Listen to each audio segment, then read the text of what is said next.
We know our customers are counting on us. It's not normal yet, well, especially in my neighborhood because everyone around us, their lights are on. Powerless. A week after Hurricane Irma batters Florida, thousands are still without power. What's taking so long? The debts of disaster. Will your insurance costs rise to cover the bills coming due? And special election, early voting underway now for a state Senate seat in Southwest Miami-Dade. And the candidates are with us for a live debate. Good morning. What a week it has been. We begin with the struggle to get back to normal post-Hurricane Irma. For many, that has hardly begun, and also compensated for storm losses. From Homestead to Pinecrest to Coral Gables up into parts of Broward County, thousands of people here remain without power a week after the storm. Those people are asking FP&L, shouting at FP&L, what is taking so long? Damage to property was extensive, especially in the middle and lower Keys. Hundreds of homes there are unlivable, torn apart by wind and water. The cost to rebuild is going to run into the billions of dollars. The cost in lives is even greater. 8 patients died at the Rehabilitation Center of Hollywood Hills after that facility lost air conditioning. And now a criminal investigation is underway. We are going to get to that story in a minute. First, we want to get an update on the situation right now down in the Keys. And as you can see this morning, residents there finally allowed back into all the way to the lower Keys for the first time in a week. And we have Local 10 News reporter Ian Margol right there live with us from Marathon. Good morning, Ian. Good morning, Glenna. Good morning, Michael. That is right. People finally allowed into this middle and lower Keys area. In fact, they opened up these checkpoints. It was supposed to be around 7 in the morning.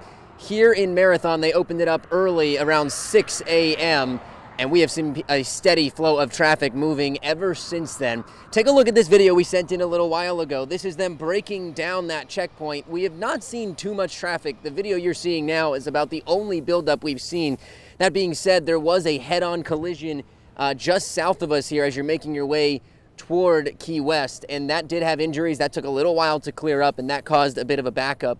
But there is so much damage, so much of a cleanup left to be done here. And as people finally are able to make their way, residents and business owners finally get to see their property for the first time, they're going to realize how much work there is. And I spoke with some local leaders here this morning, asking them what is next for these people, and here's what they had to say. The contingency plan is, in the short term, there's going to be shelters available for them to use. They don't want people to use shelters for the long term. We're hoping that a lot of hotels will have it set up to where people can get into a hotel, and at least have a place to sleep, shower, and have some hot water. Beyond that, this is a rough road for a lot of these people. It's a lot of recovery. And back out here live in Marathon, we were just listening to Sheriff Rick Ramsey speak, and there's some details people should know. Things like the checkpoint for entering the Keys up in Florida City. That's going to close this evening at 8 o'clock. That's because they want people to be able to get home by the time the curfew begins. Everything north of us, we're just at mile marker 47 here. This is the 7-mile bridge. Everything north of here, that has a curfew of 10 o'clock tonight until sunrise tomorrow morning. Everything south of the 7-mile bridge up until the Key West city limits, that has a sunset to sunrise curfew. And then Key West itself, they are from 10 p.m. until sunrise as well. The sheriff also was warning people, be careful of all of the rumors that have been spreading, things on social media. There was a rumor about a plane crash earlier in this week. That being said, there was a plane crash last night. He was saying, fortunately, everyone survived that, though. People very, very happy, Glenna and Michael, to make their way back home today. Ian, yeah, thank you for that live report, Ian. One quick question before you go. What is the best way for Keys residents going back and forth with such an absence of communication connections? What is the best way for them to get the information about what is going on in the Keys that they need to know? Stick with your local media, stick online as well. Fortunately here, Glenna, AT&T and Verizon, I can tell you, have been working all the way from the lower Keys, at least here into Marathon. That has been such a relief for so many people. But look at Facebook, look at social media, especially the county pages and the sheriff's pages as well. They're going to keep updating those with new details. And of course, if you go to local10.com, we're continuing to post those details as well. All right, Ian Margot live down there in the Keys. Ian, thanks very much. We are obviously just days into the recovery process, and the process just beginning. So what lies ahead and what is being done to help you, the storm victims? And we begin our discussion here today. John Mills is with the Federal Emergency Management Agency, FEMA, lead federal agency in preparing for and responding to disasters. Dulce Suarez-Resnick is a veteran insurance agent and consumer advocate in South Florida, and she is vice president of NCF Insurance Associates. Welcome to you both this crazy week. So glad you're here with us today. Great to have you here. Thanks very much. John Mills, there is a whole kind of a menu of services that FEMA is providing to storm victims, everybody in the affected area. Go through what some of the principal services are. Grant money, homes, assistance with housing.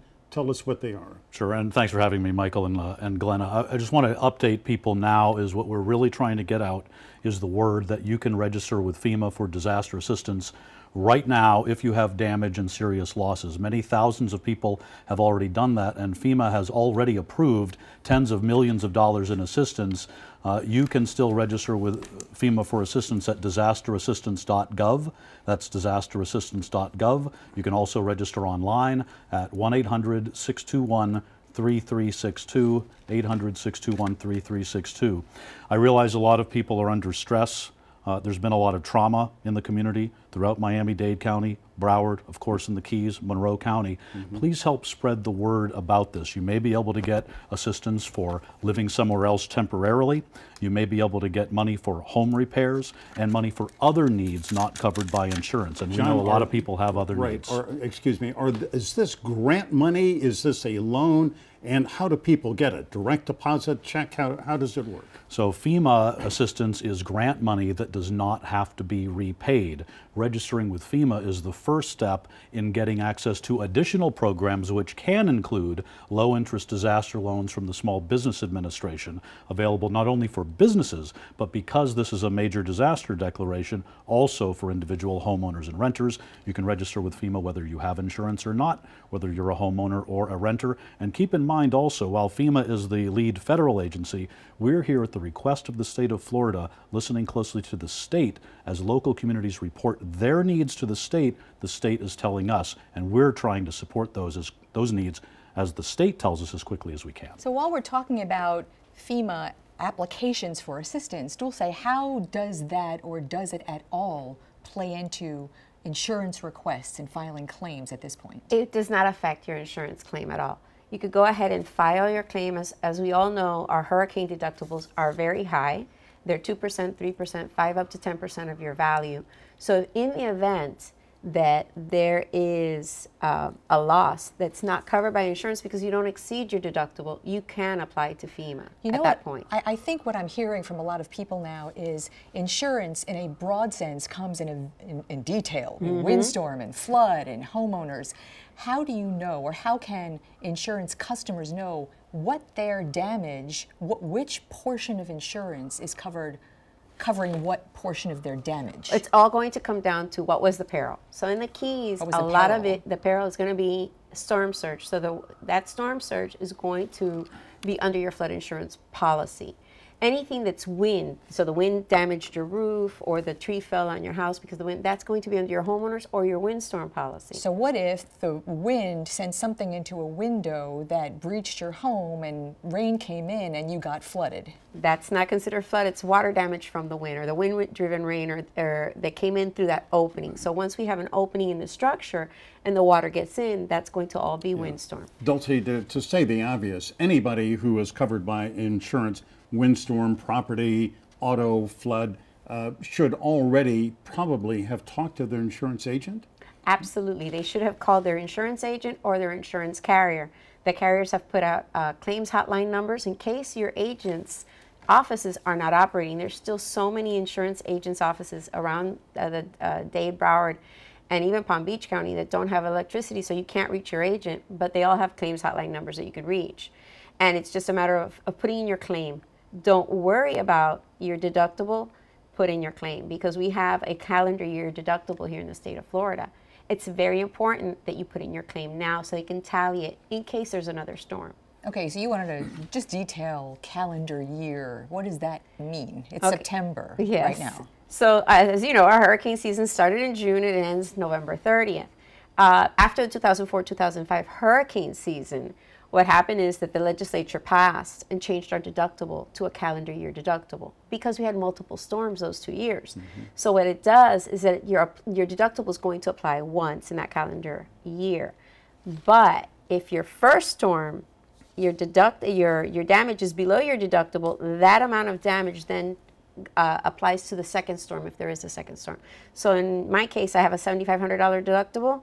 I have about $4,000 worth of damage right now. My next storm, God forbid, I have $3,500. Amen to that. Go John, away, Maria. you brought up so many people still this morning have no power. We can talk about FP&L's response later. And we will. And we will later. But is the lack of power in so many places inhibiting FEMA's ability to do what you do? We've been doing a lot of coordination in the affected areas. So in the Keys and in other locations, we've been bringing in emergency communications to help restore cellular connectivity in some areas, which, as you know, is so important for a lot of people. Power restoration is one of the top priorities right after helping keep people alive in shelters with food and water. But as you know, we rely so heavily on power. We've been helping coordinate across the federal government with the Department of Energy as federal officials work to support the state and local communities with that restoration. It can never come back on quickly enough. Oh, okay, so can I just ask that question again? Sure. Is the lack of power impeding what FEMA does? So we have disaster survivor assistance teams who are members of FEMA staff at the direction of local emergency management. They're going into the hard-hit neighborhoods where there may not be telephone access, where there may not be internet access, and they're helping register people at disasterassistance.gov. They're helping people get information about the types of programs that are available. For those who do have internet access, they can download the FEMA app, they can get shelter locations on there right now. Right now, we're also discussing with local communities opening disaster recovery centers in hard-hit areas. Of course, that depends on power restoration as well and whether we can access those buildings. What is a disaster recovery center? Eventually, and we'll make sure you're updated about that so you can update your viewers. When we open these, there'll be a place where people can go and sit down with FEMA and other organizations one-on-one. You know, it's one thing to register online at disasterassistance.gov or by phone. But a lot of people want that one-on-one personal attention. We're going to be providing that in South Florida, and we'll make sure to tell you as soon as those are ready to go. All right, everybody, hold your thoughts. We're going to come back, talk more about the recovery effort and insurance, so stay with us.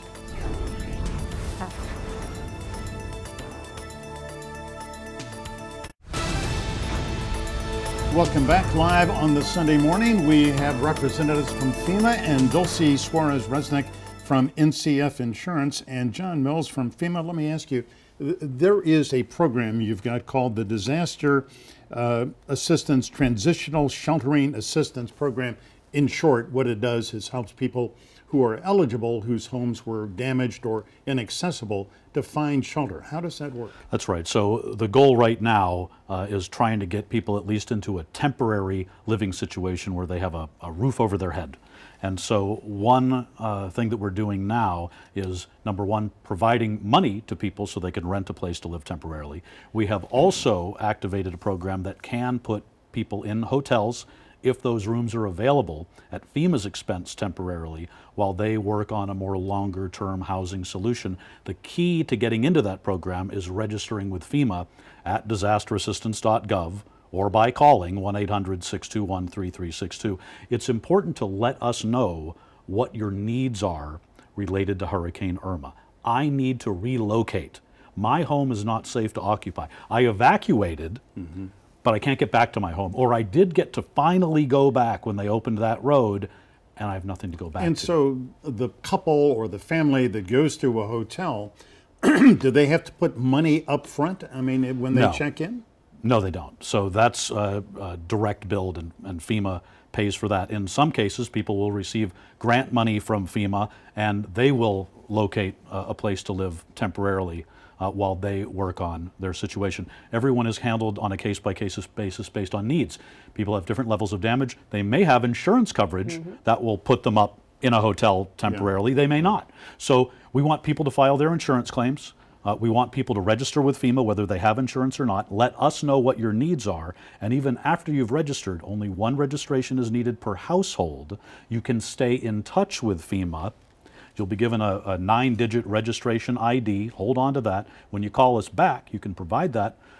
I need to change my address. I need additional assistance. Here are my updated needs. I rode out the storm at home. Now my home is not safe to live in, and we know a lot of people did that. Sure, done on the Keys. You can also register with FEMA. Let us know you need to relocate and that you have other critical needs and specifically what those needs are, and a wide variety of programs are available. They may not be provided by FEMA. They may be provided by other organizations, other federal agencies, nonprofits, charitable, faith-based groups, state and local programs may be available. Register with FEMA, and also let your local emergency management know about your needs. You know, I really think we need to talk about the National Flood Insurance Pool quickly. Reauthorization is coming up. The deadline is 2 weeks away. Yeah. It is a program that so many people have to be part of, yet is unsustainable, as is Dulce. Do you have inside information on what's going to happen to that critical flood insurance pool? Well, I have faith that the Congress will pass, the act again. I think they have seen through Harvey and what's happening now with Irma that flood insurance is very important. There are private insurance programs here in the state of Florida, and this happened after the Biggert-Waters Act because insurance premiums got so expensive. So we do have private markets here. Well, flood insurance got expensive because it's been so subsidized that's why the program is unsustainable. And for Florida, we're a donor state, the donor state for the National Flood Insurance Program. So when you look at the amount of policies that are in the flood insurance program, almost half come from our state. So it's very big for Florida. It's very big for other states such as Texas, which we saw what happened with Harvey. So yeah. So should flood customers worry that their claims are not going to be paid because there is no money left? There's no money left. Well, I would say that they're going to pay. I just think it's going to take a long time under the NFIP. Because you have to look at, the pot only has so much that it can hold, right? And if the pot is running low, how do we move those monies around? And FEMA oversees the National Flood Insurance Program.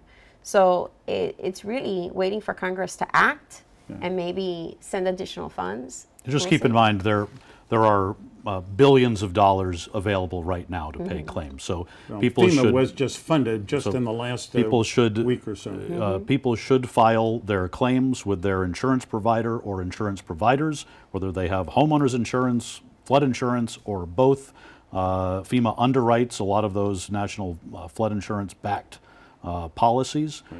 People should not hesitate. They should file those claims. FEMA can help fill in the gaps that insurance doesn't cover with the individual assistance program, and that's what people should also register for, whether they have insurance or not. I think communication is key. The customers, the policyholders need to call their agents. They need to put in their claims. I can't stress this enough.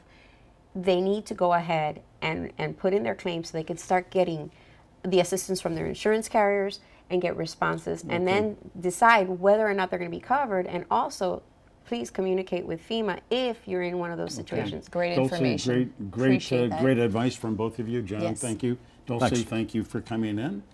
All right, up next there is a big state Senate race on the ballot and a special election a week from Tuesday, and the candidates in that race are with us live for a debate. That is next.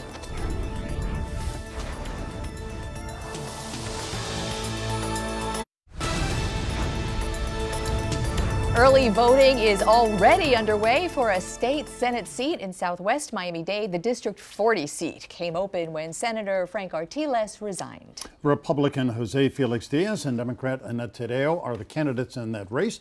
Happy to say they are with us in the studio live this morning. Jose Felix Diaz is a former state representative who resigned that seat to run for the Senate. He is an attorney in Miami with the Ackerman law firm. Annette Tadeo is former chair of the Miami-Dade Democratic Party. She has run for Congress, lieutenant governor, and the Miami-Dade Commission in the past. Ms. Tadeo is a business owner, a language business.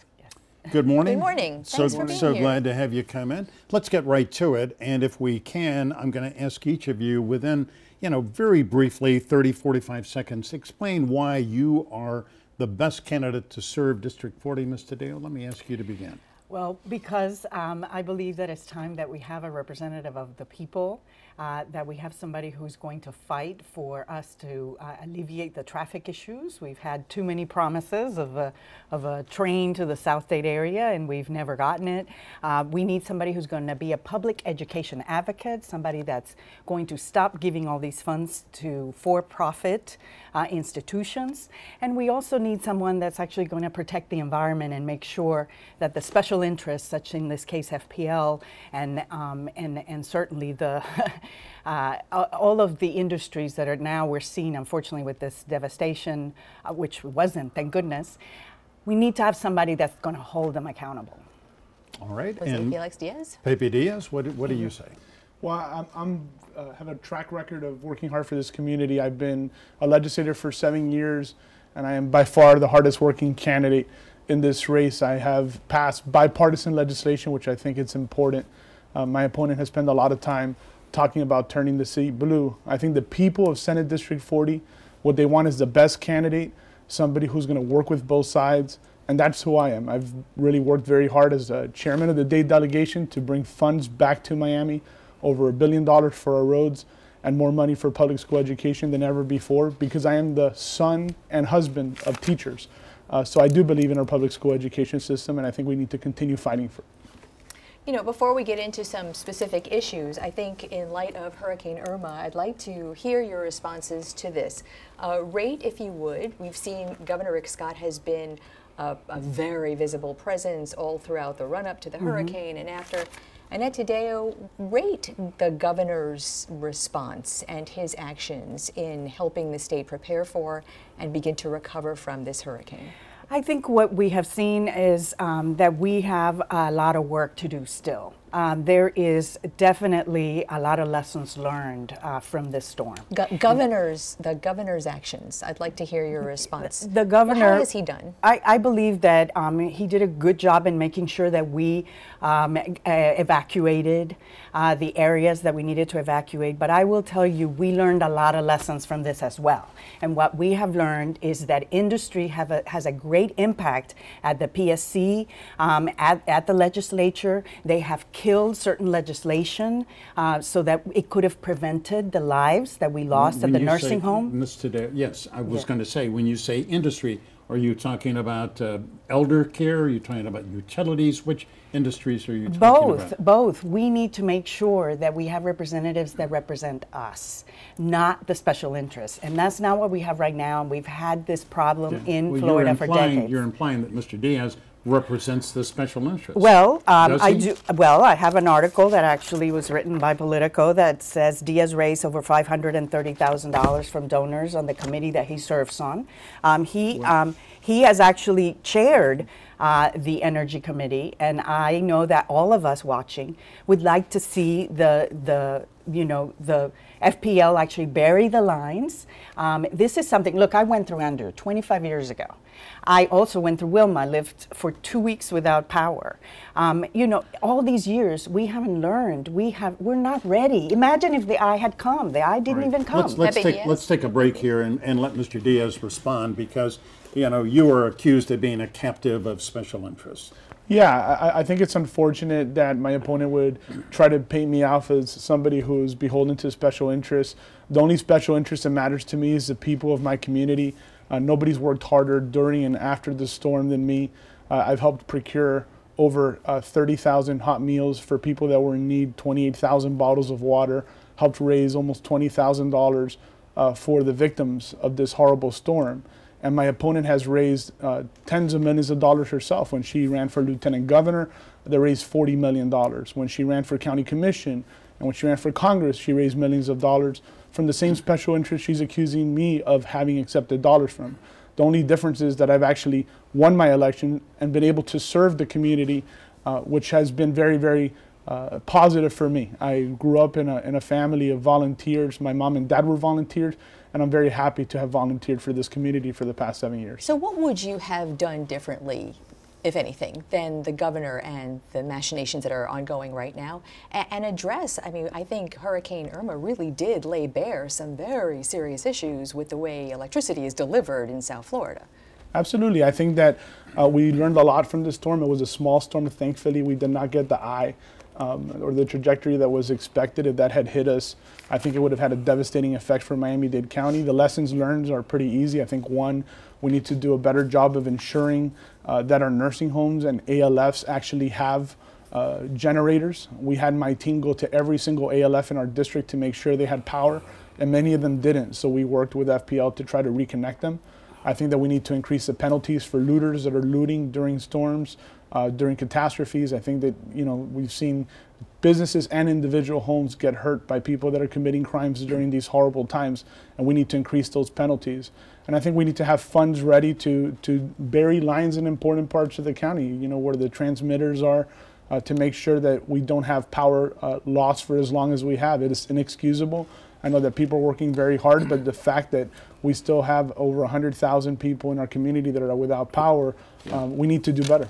Yeah, we actually, I think the figure is closer to 200,000 from Monroe up to Palm Beach County this morning, although FPNL is working on this bill that's been proposed, Ms. Tadeo, that would require all ALFs and nursing homes to have a generator capable of running air conditioning systems. It failed 2006. If you're elected, would you vote for that? Absolutely, I would, and I think we need to fix that. But we also need to stop having the industries rule in Tallahassee. Let's not be forgetful about the fact that this has been going on for a long time, both again at the legislature and at the PSC.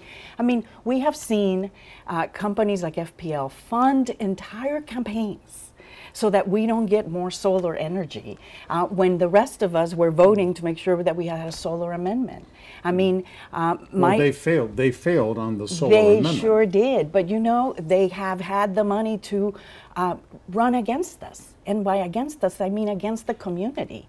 And that's unfortunate. But it's also unfortunate when you have somebody who wants to represent Senate District 40 and actually voted to stop the funding of the solar rebate, and even is the chairman of the committee. So those are the things. And one more thing, he did mention that he has been there, and I will tell you, I'm very proud of the fact that I have been in the community, feeding, providing ice, doing all the things. So I, you know, to suggest, yes. But I will tell you, on June 6th, oh, wait 1 second. On June 6th, he was supposed to be on the Constitutional Revision Commission because he got appointed to that, and instead was at the county lobbying for his stadium client. I mean, so these are the choices that we all make. All right, one thing at a time. Let's go back to the solar issue. Thank you. I appreciate it. And I want to hear your response to that. And you know, I think the macro issue is as you can see, my opponent spends a lot of time attacking me. I wish she would speak more to the issues and what's important to her.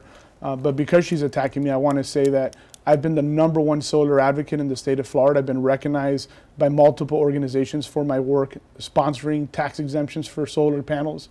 As a matter of fact, in my tenure in Tallahassee, our state's gone from 14th in the country in solar energy jobs to 7th in the country in solar energy jobs.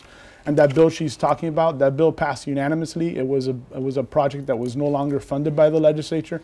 So I had the support of both the House and Senate Democrats. She would have voted in favor of it too. What she wouldn't have been able to do is pass the bills I passed to give tax exemptions for solar panels in homes and in businesses. She couldn't have done it because she doesn't understand Tallahassee. She's never been there. I have, and I have a proven track record of passing great legislation that's bipartisan and good for our community. You want to answer that in the 30 seconds we have left? 30 seconds. There's a lot there. First of all, we need to fund the rebates. So that's, to me, not an excuse. But, you know, about the attacks, I don't know that I can do this in 30 seconds because I have attacked him absolutely on his record and his voting record. What he has done is go below the belt to talk about the FARC terrorist group, a group that actually kidnapped my father, to talk about an office in China that I don't have and have never even been to China. Can so we it's just, gotten personal. In the interest of time, this has been a very negative race, but the issues are what's important. Yes. And this has been a really short but informative and topical debate. So thank you for coming in, both of you. Really appreciate that. Thank you for having us. We appreciate the election Voting already underway. Yes. 3 polling places in Southwest Miami-Dade. You can vote September 26th is the election day.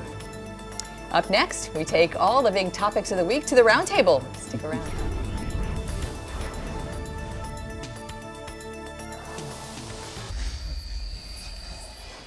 All right, it is that time that we love, the time for the Powerhouse Roundtable. And Roundtable, before we begin, we want to say that we just heard from Miami-Dade School Superintendent Alberto Carvalho. He says Miami-Dade Public Schools will open tomorrow. That's very good news. Broward schools will also be open tomorrow. Some sense of normalcy here.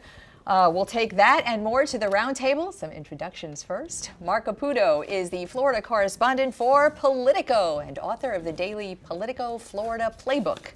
Andrea Robinson is a veteran journalist who is an editor and reporter with the Miami Times and formerly with the Miami Herald. Rosemary O'Hara is the editor of the editorial page at the Sun Sentinel, and we are very glad to have her and everybody back. A journalists roundtable this morning. Happy to be here. I like this. All right, let's begin, I think, with power and FP&L. Rosemary, your page this morning has kind of, I think, a very nifty, you can't really see this. This is a printout of the page, but it's sort of a thumbs up, thumbs down, thumbs sideways on how people did. How did FP&L do? Well, in preparing for the storm, it seems that they did well. They got their crews staged. They knew where and when they were going. They brought people in from other states. They gave us the impression that, you know, they asked for patience, but they gave us the impression that they were ready for the storm, ready to spring into action. But you know what? We didn't get a hurricane here. Yeah, we got tropical storm force winds, and like 90% of us in South Florida lost power, and a good many of us have been without power for 4 or 5. Heck, even today we're still without power. So I think on the big picture, when is my power coming back, that they've done a terrible job at communicating to neighborhoods when they might expect it. Their website, their mobile app performed miserably, and I get the sense they don't know. They don't know when it's coming back. Well, but they have a smart grid. It turns out this smart grid they spent $3 billion on isn't so smart if they don't know. You know, you're right. What I hear from people across the board is the crews out on the street are doing an unbelievably great job. They're working hard in state and out of state. And the problem, Mark, you've done a lot of reporting on this, the problem is the delivery of electricity to South Florida is hardly different than it's been for 100 years ago. And power poles and lines come down in wind. I think, to Rosemary's point, I think a lot of this problem has kind of been in the communication from FPL. To begin with, they said we had this very strong and resilient system. It went down. But to FPL's credit, for a lot of people, it went up rather quickly after it was down. But the overarching question is, why did so much of it go down when there was a tropical storm? Yeah, we had hurricane force winds, but it was sustained tropical storm force winds. And then they kind of made a mistake by saying, hey, everyone's power will be up by the weekend. Now they're like, oh, maybe it'll be up a little later. Anyone here out of power still? I am fortunate that mine came up. If you don't mind, I'm sorry to hog, but I learned that. But you're so excited about having. Well, I learned a very hard lesson that a lot of homeowners learn, which is that when the electrical line ties into your house and then it ties into your box, it goes through a pipe, a conduit called a weatherhead. A tree fell on my line, knocked that out. It turns out you, the homeowner, are responsible for that. I'm out $2,400, and that's like a tough thing. I'm blessed because my power never went out. I'm one of those very fortunate people. Our lines are buried underground. We had no issues whatsoever. But I mean, I had other issues with my phones, but what this, to me, it reminded me, all these rate hikes that have gone through with the PSC, no problem. Because we were supposed to have been improved, they were supposed to have improved the system. Where are these improvements? Where did this money go? You know, buried lines, by and large, every South Florida neighborhood that has buried lines had power. It was the lines that came down where they lost it. Yet, if you ask any FP&L rep about buried lines, there is just a giant wall they put up. The homeowners don't want to pay for it. It's too expensive. We can't fix it if it floods. But by and large, I think just on face value, buried lines in South Florida where you have windstorms is a much better delivery system than lines that come down under trees. What they say is that in windstorms, underground lines do better. In wet storms, the flooding that seeps down hurts the underground lines, and they don't know where it is exactly, and then they've got to dig it up. But you know, again, if this is a smart system, if they put on, why can't they tell where it is? That said, I do know that in parts of Weston that has lines that are underground, people there lost power too. We have underground at our place, we lost power. And what about you, Glenna? You asked if anybody at this table has power. What about you? Well, I got power 2 nights ago, and then before I came to work this morning, I lost it again. And that's Miami Beach. Yeah. I want to point out that we invited FP&L numerous times to take part in this conversation, and they refused, and I want to put up on the screen, here is exactly the answer that I got from their representative, Peter Robbins. He says, "We are politely declining. We are not able to accommodate an in-studio interview. We're focusing on field restoration." They have a huge communications team whose job is a public utility. Yeah, Wait, hang on. Like Peter Robbins is up there stringing lines? Come on. Where's We're sending a crew out to get that. He's a lineman. That FP&L brought in crews from other states. When I go into work each day on 27th Avenue, they're staged right near Miami-Dade North.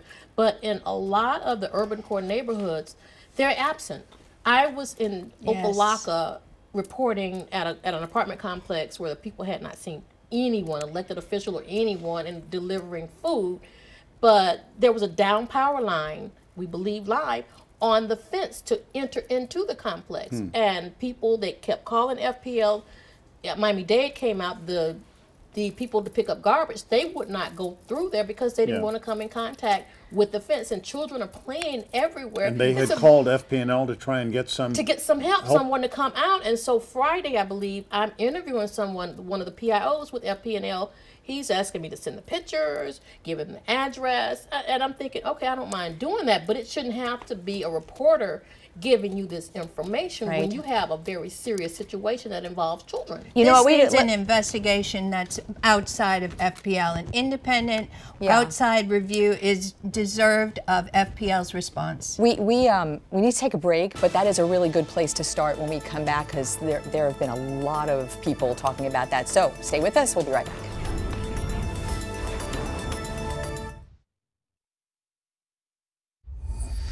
Incredible. You know, if we should point out here that we have just had a phone call again from FP&L saying they'd be willing to come on the phone and defend themselves and talk about the work that they are doing. And honestly, Glenna and I have tried over the space of the last 4 to 5 days to get somebody to come and sit in the studio. They're not up on a pole doing restoration work.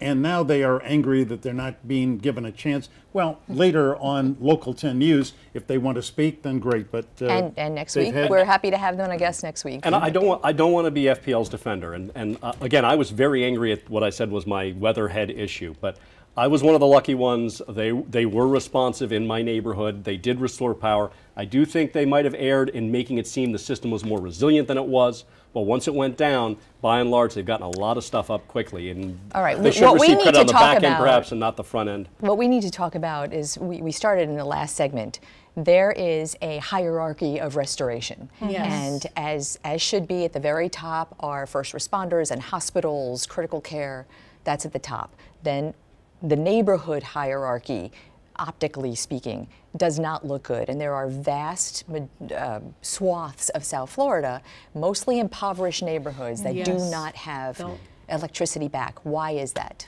What people are asking me, and because I have power, I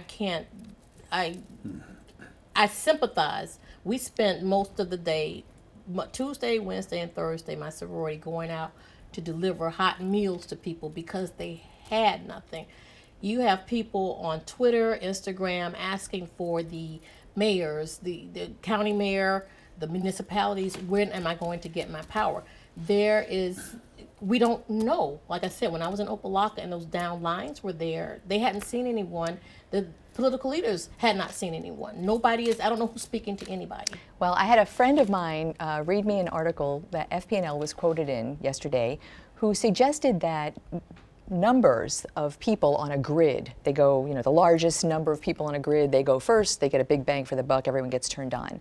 They go to neighborhoods where there are groceries because the grocery stores need to be up and running, which makes sense. If you go into impoverished neighborhoods here, We don't have grocery stores. there are no grocery stores. There are no grocery stores. Right. You have the convenience stores that may have their own generator, but what I encountered was, even if those stores were up, these are people who just they live with EBT cards. But if there's not Food electricity, stamps. food stamps. Yeah. If And they you know- cannot draw on those food stamps, they cannot get to eat. They don't have transportation. So if a store does have food, by the time they walk over there, the food is gone. So to the issue of communications, FPL said on Tuesday that power on the East Coast would be restored by the end of Sunday, on the West Coast by the end of the 22nd. That was Tuesday. So they were talking about Sunday. They gave us no sense of the milestones in that timeline for when we could expect different regions, different communities to be online. They told us generally that it starts with the emergency, the hospitals, the 911 command centers, police, and then we go into substations. But they, even in the following press conferences, and I was trying to send questions into the press conferences, so I'm really glad that they're ready to answer questions in detail about how did the rollout work, because in my neighborhood of Fort Lauderdale, and I'm not in the impoverished neighborhood, but I didn't see trucks for 3 days afterward. And people want to understand, communicate, over-communicate, and in the absence of communication, people think the worst. But one thing I don't understand, we went through this 25 years ago with Andrew. I thought Dade County particularly should have been better prepared. We had a system in place. We were rebuild how people were going to get everything back up. The so-called civic and business leaders. And I remember thinking, where is we need another Alva Chapman. We need a Jim Batten to get us together, because there's so many unmet needs and so many people hurting, but the municipalities are not communicating with the state. I will say, Andrea, I thought Mayor Carlos Jimenez did a pretty good job, Barbara Sharif in Broward as well. We are out of time. I want to thank you all for coming in. Hope you feel better. I know you're a little under the weather. I got power now, so Me too. I'm happy. You have a GoFundMe page for that electrical issue. I think I'm just going to have to eat it, but it goes to show you how everyone's close to being Here is a live look this. now. Let's go to a little weather. This is the Hollywood Beach cam. Looks a little overcast, or maybe even what's going on out there. Well, anyway, meteorologist Jennifer Correa will be here with the forecast.